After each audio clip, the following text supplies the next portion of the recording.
రొట్టెల పండగ ఫ్రెండ్స్, మనలో చాలా మంది ఈ పేరుని ఖచ్చితంగా వినే ఉంటారు. ప్రతి సంవత్సరం దాదాపుగా 20 లక్షల మందికి పైగా ఈ రొట్టెల పండగలు అయితే పాల్గొంటూ ఉన్నారట.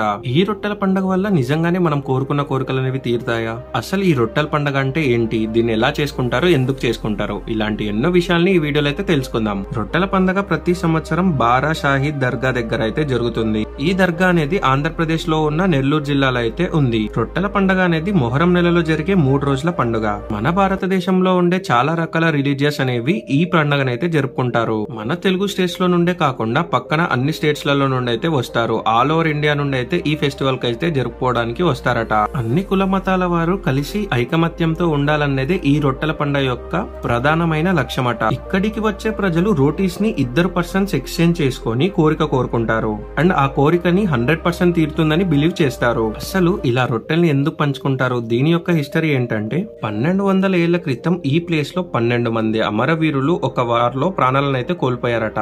ఆ వీరుల తలల్ని నెల్లూరుకి 15 కిలోమీటర్ల దూరంలో ఉన్న గండవరం అనే ప్లేస్ లో అయితే నరికేశారట.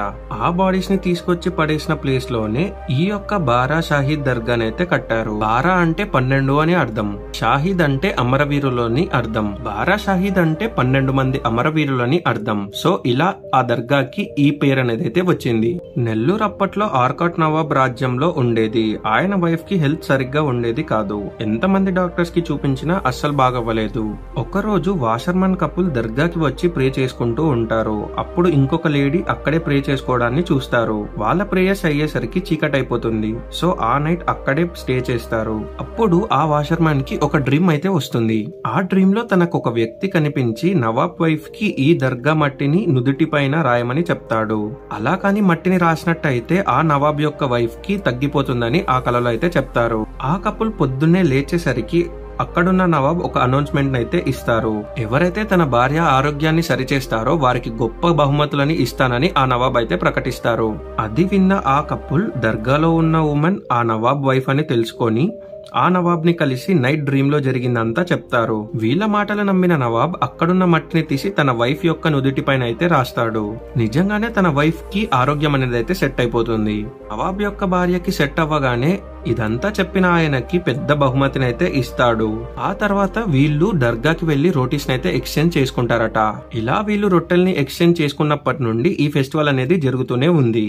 అన్ని రిలీజియస్ కలిసి యూనిటీతో దర్గా పక్కనే ఉన్న స్వర్ణాల చెరువులో రోటీస్ అయితే ఎక్స్చేంజ్ చేసుకుంటూ ఉంటారు. కోరికను మొక్కుకొని ఆల్రెడీ నెరవేరిన వాళ్ళ దగ్గర ఆ పర్టికులర్ రోటీని తీసుకొని తింటారు. కోరిక తీరితే నెక్స్ట్ ఇయర్ వచ్చి నీటిలో ఉన్న వాళ్ళకి ఇస్తారు. ఇలా ఈ రొట్టెల పండగ అనేది అయితే పుట్టింది. ఇలాగే జరుపుకుంటూ ఉన్నారు. చదువు రొట్టె, జాబ్ రొట్టె, పెళ్లి రొట్టె, సంతాన రొట్టె, వ్యాపార రొట్టె, అబ్రాడ్ రొట్టె, ప్రమోషన్ రొట్టె, ఇలా ఎన్నో రకాల రొట్టెలు అయితే ఇక్కడ ఉంటాయి. వారి కోరికల్ని బట్టి రొట్టెలు అయితే మారుతూ ఉంటాయి. సో ఇది ఫ్రెండ్స్ రొట్టెల పండుగ యొక్క కంప్లీట్ హిస్టరీ. ఇక్కడ దాకా వీడియోని అయితే చూసారు కదా. నచ్చితే లైక్ చేసి ఛానల్ ని సబ్స్క్రైబ్ చేయండి. నాకు నెక్స్ట్ మంచి కంటెంట్ చేయడానికి సపోర్ట్ అవుతుంది. మీలో ఎంతమంది ఈ రొట్టెల పండుగని చూసారో ఒకసారి కమెంట్ చేయండి.